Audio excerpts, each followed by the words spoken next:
shoes? Actually, number one talaga is yung fit.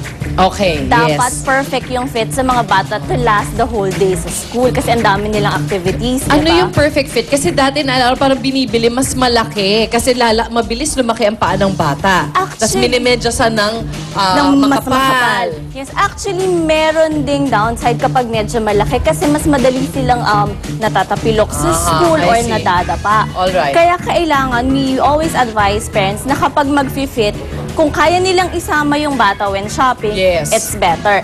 And then, kapag hindi masasama, di ba sinusukat yung paa? Oo. Pero ang tip dyan, they should always measure both feet.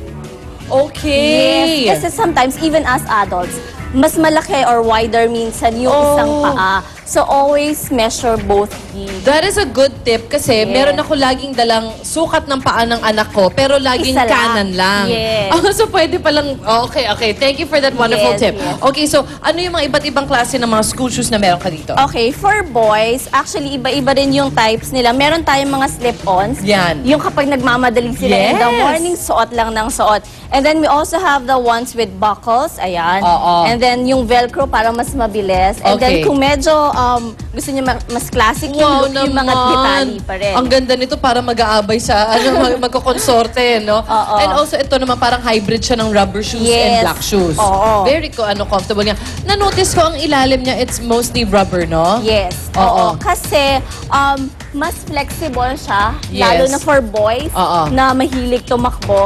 So, rubber na yung ilalim Yan niya. yung mga during recess, sumisingit pa ng konting basketball dyan, Yes, di ba? oo. Oy, magsikain kayo ng recess ha, hindi yung laro kayo ng laro dyan. O, ito naman sa Ito mga for girls. girls naman, meron sa mga feminine touch. Like, meron Ay, silang mga yeah. designs ng ribbons, flowers, and yung iba may mga maliliit na metallic design. Okay, tinanong ko actually even before the segment, tinatanong ko si Miss Ivy, merong mga leather at saka mga synthetic leather. So may choice kayo, no? Anong Yes. advantage ng both? Actually, leather shoes are usually last longer Yes, than synthetic yes. shoes. And it stretches better. So kapag yung mga bata late in the afternoon yung mga activities nila, hindi mapapagod agad yung mga paa nila. And it's more natural and it conforms well. Yes. I see. Yes.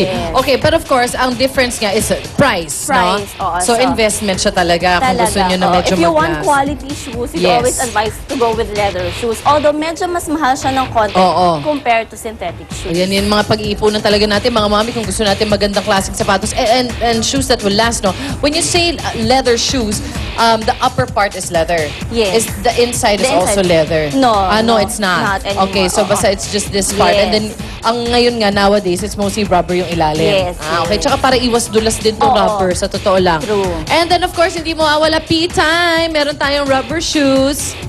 Ayan, so you've got your, kompleto na yung kayo sa shoes. Eto na, hindi naman lahat makakabili ng bagong shoes. Yes. O kaya yung iba, pwede pa naman yung sapatos ni kuya o ni ate. Anong pwede namin gawin para magmukha ng mga parang feeling brand new din? Okay, actually, kung dumi lang yung problema, konting linis lang yan. So, Oo. shoe polish lang yung gamitin nyo. Yes. And then, ang tip when using shoe polish, let it dry out for like 5 to 10 minutes para mag-sink in yung polish before nyo siya yung buff. i-brush. Oo. Okay, so yung polish, yun, yung parang ano, no? Yung parang, ano siya, wax. Oo, So, yes. 10 minutes, mga ganun, hintay muna. Hintayin nyo muna ng konti. Kaya it's advisable kung gagawin nyo yan sa gabi para may time kayo, hindi kayo nagmamadali in the morning when you Good brush idea. your shoes. Good idea. Kasi Yes. otherwise, you will probably skip that part na lang Yes, kasi late susuot na nyo sa na lang. school eh, di ba? Oo. Alright, and then of course, you've got other options kung ano pa mga pwedeng palinis kung sakaling di nakabili ng shoe polish. Oo, ngayon, kung medyo nagtitipid tayo, meron naman tayong mga alternatives. Yes. Like for instance, pwede nyo gamitin yung banana peel Yun in naman. replacement of shoe polish. Organic pa, ha? Yes, Okay, so oo. paano yan? Papahid lang? Papahid lang din. Parang the usual shoe polish. Papahid Okay. nyo lang yan, tapos let it dry out for a few minutes. And then buff oo, din. kung wala kayong shoe brush, basahan lang will also do. Okay. O, ayan ha, banana, may breakfast na kayo, may pang shoe polish pa kayo. Yes. At tas ano pa yung iba meron ka dyan? Tapos ngayon, kung meron lang konting gasgas, Okay. no need naman to buy. Kung narin medyo nagtitipid tayo. Yes. Yung mga permanent black markers, you Yan. can also use that pandaya ng Oo konti. naman. Oo. Pwede pa yan, lalo na yung mga maliliit-liit lang na marka. Naku, Miss Ivy Mohay, maraming salamat po sa Thank inyo, you. sa Ritual Trading, of course, for bringing all this stuff with us. Thank you, Kuya. Pakisunod mo na yung mga sapatos ng mga kids dun sa tabi mo, ha? Ayan po.